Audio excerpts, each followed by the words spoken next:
de la mesure dont vous mesurez, on vous mesurera. Toi, tu regardes la paille dans l'œil de ton frère, et la poutre qui est dans ton œil, tu ne la remarques pas. Ou encore, comment vas-tu dire à ton frère, laisse-moi enlever la paille de ton œil, alors qu'il y a une poutre dans ton œil à toi. Hypocrite, enlève d'abord la poutre de ton œil, alors tu verras clair, pour enlever la paille qui est dans l'œil de ton frère. Acclamons la parole de Dieu. Acclamez toute la terre.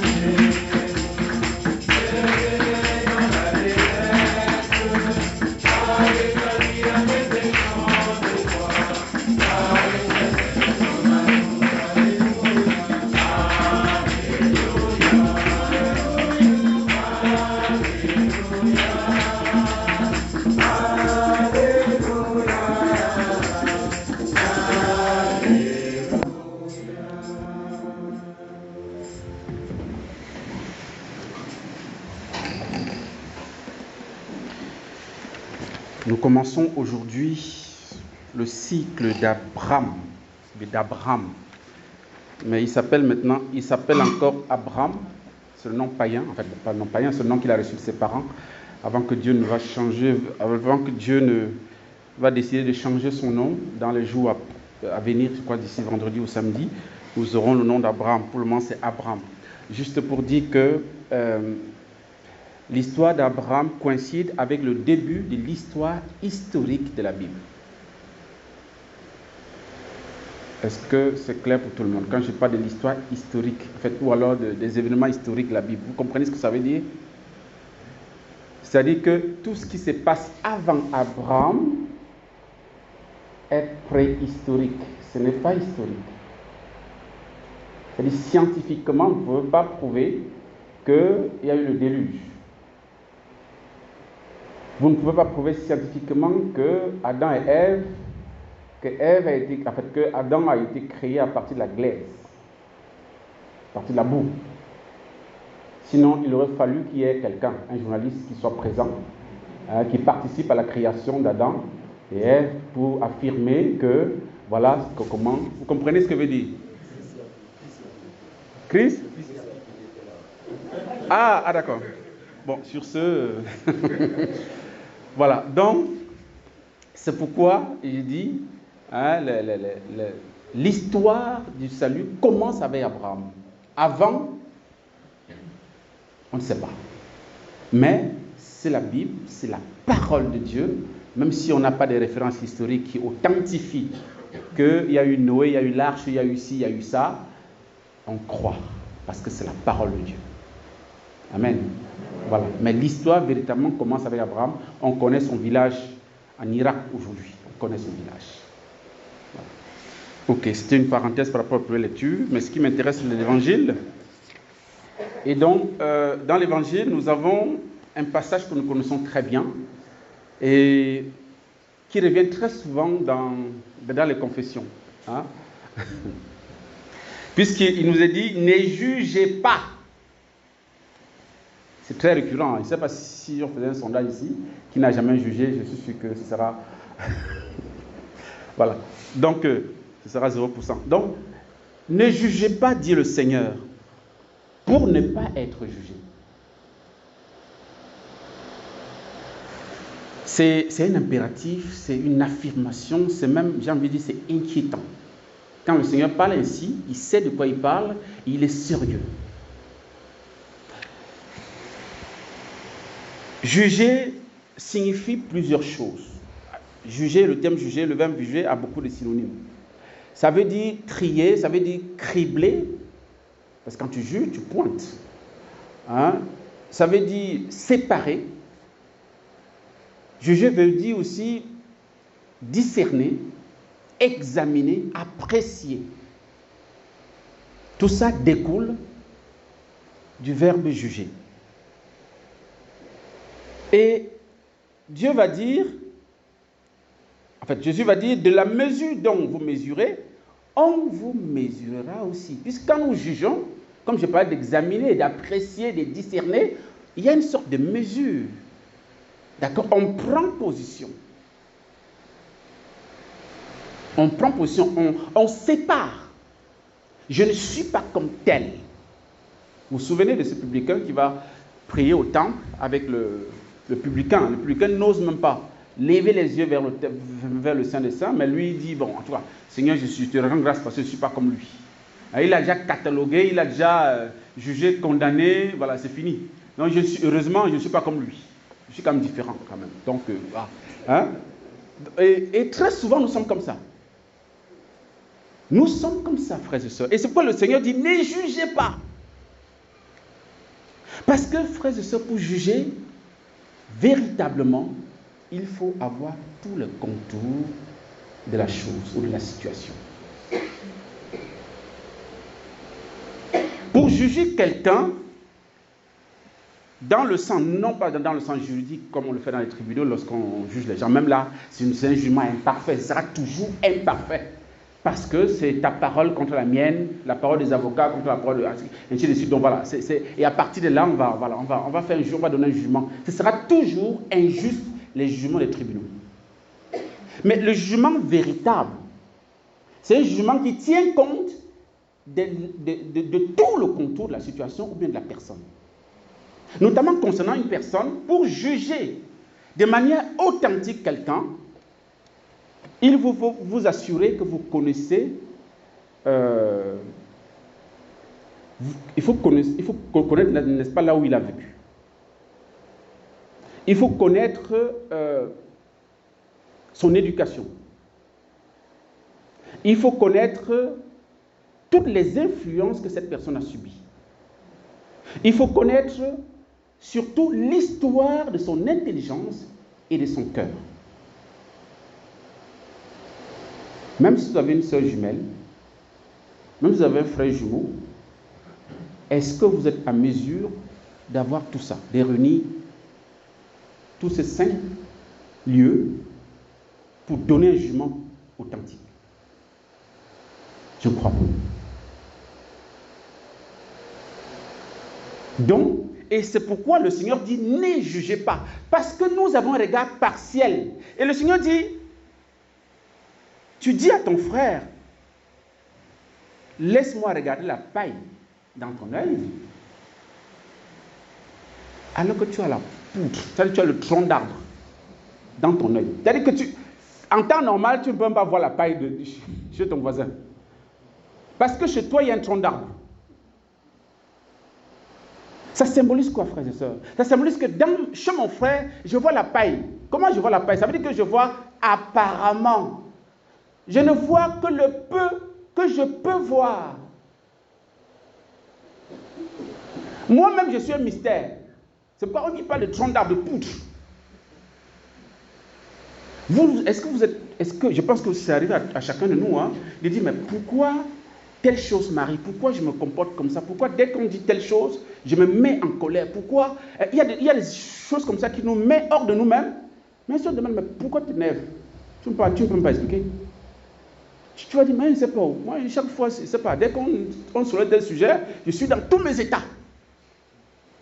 Tu ne cherches même pas à te connaître. Tu ne sais pas où est le problème en toi, mais tu es capable de dire à ton frère, viens, je vais enlever la paille dans ton œil. Non, mais il faut bien qu'on comprenne bien. Hein, c'est vraiment très fort ce que le Seigneur nous dit. Quand il nous interdit de juger, il nous connaît.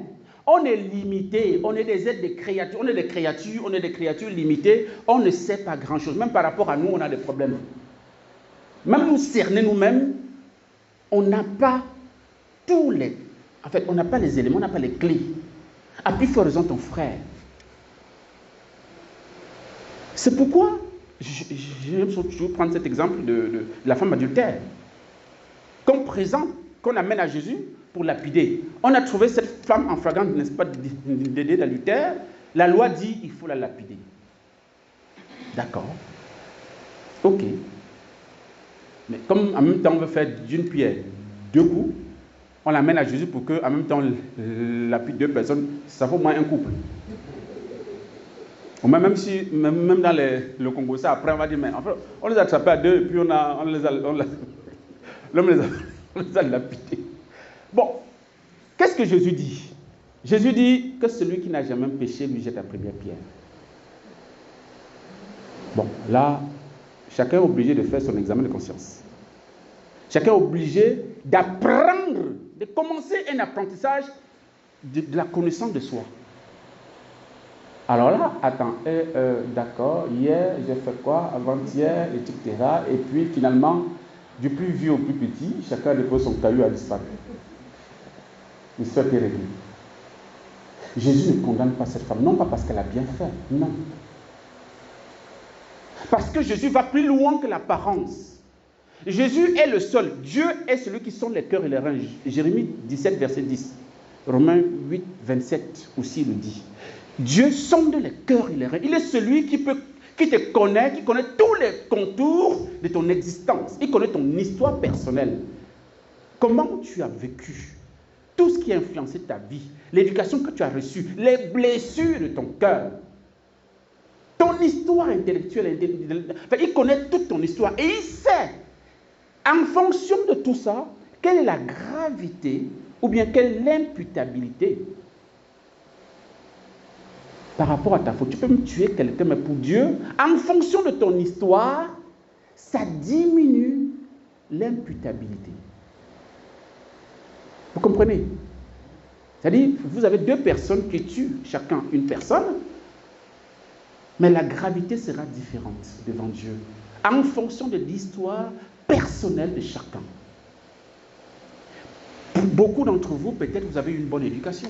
Vous êtes né dans une famille d'un père et d'une mère, vous avez eu une éducation chrétienne, vous avez été moulé dans un truc, vous avez eu une éducation normale, vous avez évolué normalement sans problème. Donc, ça veut dire que vous avez fréquenté l'église dès le bas âge, vous avez vécu dans un environnement favorable à une attitude chrétienne. Ce n'est pas tout le monde qui a eu cette grâce. C'est pourquoi quand vous voyez une prostituée, ne la condamnez pas très vite. C'est pourquoi quand vous voyez un voleur, quand on crie voleur, voleur, je vous en prie, ne levez jamais votre main sur un voleur. Jamais. Si vous êtes chrétien catholique. Sinon, cessez d'être chrétien catholique. De quel droit tu lèves ta main sur un voleur? De quel droit? Tu es mieux? Mais dites-moi, vous n'avez jamais péché? Le vol, c'est... Donc, on vous a dit, n'est-ce pas, dans l'Écriture, que quand quelqu'un a volé là, tout le monde, n'est-ce pas, doit le juger et le condamner. Et ce sont les chrétiens catholiques qui lapident des voleurs jusqu'à la mort. Des chrétiens qui viennent à la messe, qui communient.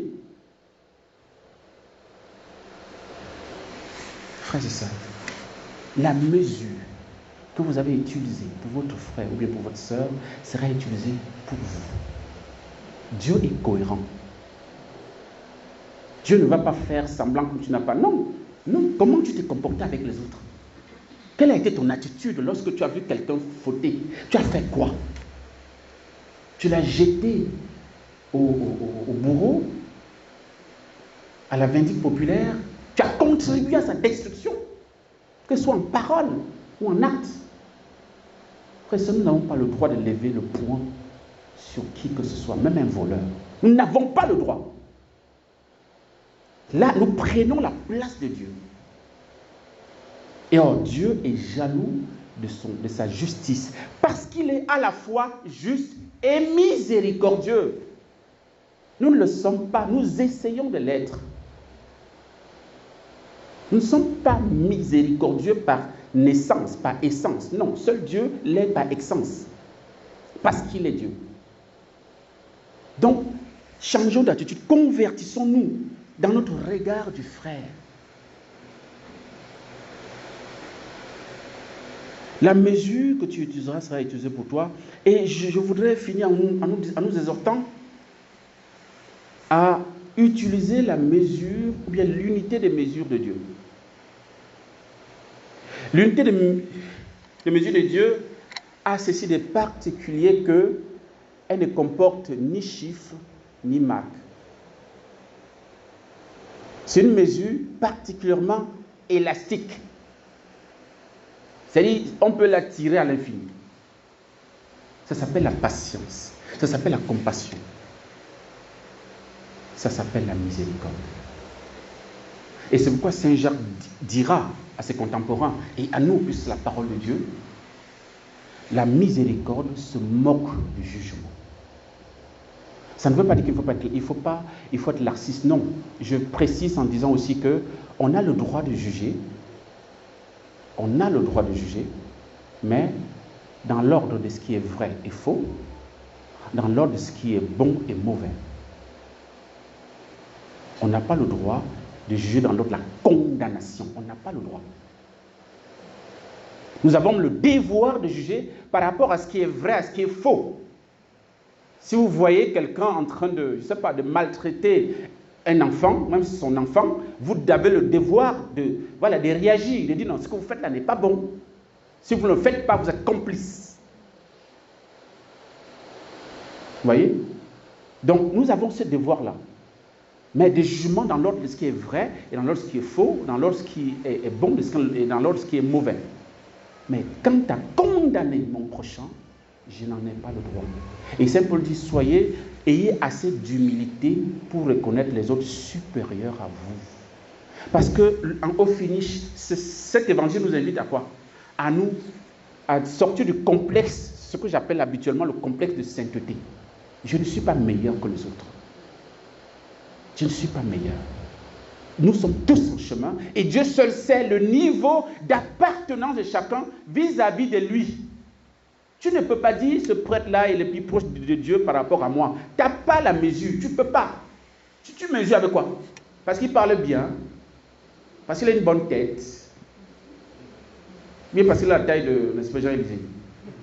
Non, vous ne pouvez, non, Dieu seul sait l'intimité que chacun de nous a avec son Dieu. Et donc nous ne pouvons pas préjuger en disant non, moi je suis mieux que lui, je suis ou bien machin. Non, on ne peut pas. Donc ayons assez d'humilité pour reconnaître l'autre supérieur à nous, dans le sens où l'autre peut-être, même par rapport à ce que je vois, cette personne est peut-être plus proche de Dieu que moi, par rapport peut-être à son histoire intégrale, que je ne maîtrise pas. Demandons cette grâce au Seigneur, que nous puissions toujours faire recours à la mesure, qui est en fait la démesure de Dieu par rapport au jugement des autres, qui s'appelle la miséricorde. Amen.